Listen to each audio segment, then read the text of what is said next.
Bel bonjour, Otep. Alors je suis Zamba. Je suis éditrice et libraire en région parisienne. Je suis donc une militante panafricaine depuis déjà une bonne vingtaine d'années. On ne va pas préciser pour éviter qu'on me donne un âge, pour éviter de me vieillir. Donc j'ai commencé il y a très longtemps en étant assistante de Salomon Mesepo, qui avait fondé la maison mère Menebuc Édition. Mais c'est la maison mère, c'est-à-dire que dans Menebuc, il y avait l'Institut Africamat, l'Africamat authentique de l'époque, qui a été cofondé donc avec Salomon Mesepo par René-Louis Etilé et Kalala Nusere Omotunde. Donc ils avaient cofondé l'Institut Africamat, donc l'Institut des humanités classiques africaines.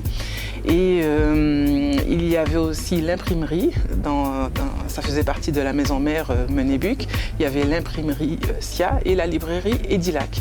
Donc nous avons été sur plusieurs sites, notamment dans le 19e, c'est le site le plus connu où on avait 300 mètres carrés, dont on nous a expulsés parce que la France n'apprécie pas notre ligne éditoriale, c'est-à-dire quand les Africains écrivent sur leur propre histoire, ça fait des ordres, il faut d'abord être validé par la France pour pouvoir écrire sur notre propre histoire. Or nous, justement, la ligne éditoriale, c'était pour donner une vitrine à nos auteurs sur notre histoire. Voilà, l'Afrique valorisée bien sûr, et non pas seulement l'Afrique de la famine, l'Afrique du sida, de l'excision, des enfants qui meurent de faim, etc.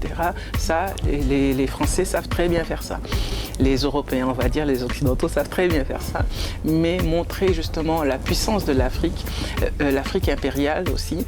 On a beaucoup insisté sur cette période-là de l'Afrique impériale qui est méconnue, qui est remplie de falsifications. Donc, effectivement, nous avons beaucoup travaillé sur cette thématique-là et ce qui nous a posé beaucoup de problèmes. Le bilan concernant la loi Taubira, le bilan est très négatif, c'est-à-dire qu'il n'y a rien qui s'est passé. Je crois que c'était en 2001 que Christiane Taubira a porté cette loi, effectivement qui a été un tournant important dans la législation française en tout cas, et on y croyait, enfin il y a beaucoup de gens qui y croyaient. Mais ça n'a rien donné. L'aboutissement, c'est une loi qui a été portée suite à des associations comme le COFAD avec Joby Valente et Hassani Fassassi qui avaient travaillé sur cette thématique-là depuis un moment même avant la loi Taubira. Et donc cette loi Taubira était l'aboutissement, on va dire, de toutes ces recherches-là. Mais ce qui s'est passé, c'est que Taubira avait au départ, le premier jet de la loi, elle avait nommé le criminel. Autrement dit, les puissances coloniales. Elle avait mis les puissances coloniales, puisque c'est une loi qui reconnaît le crime contre l'humanité, l'esclavage étant un crime contre l'humanité. Et les puissances coloniales étaient nommées dans le projet. Finalement, la loi a été acceptée, sauf qu'on l'a vidée de son sens, c'est-à-dire qu'on a enlevé le criminel, c'est-à-dire les puissances coloniales. Déjà, je trouvais qu'elle a été assez souple, on va dire, en disant les puissances coloniales, elle a été très gentille, mais même ça a été supprimé. Voilà, ce qui fait que nous avons une reconnaissance d'un crime contre l'humanité sans criminel. Donc ça pose problème, parce que s'il n'y a pas de criminel, a priori, il n'y a pas de victime. Donc pour quelle raison faire une loi comme celle-ci, on ne sait pas.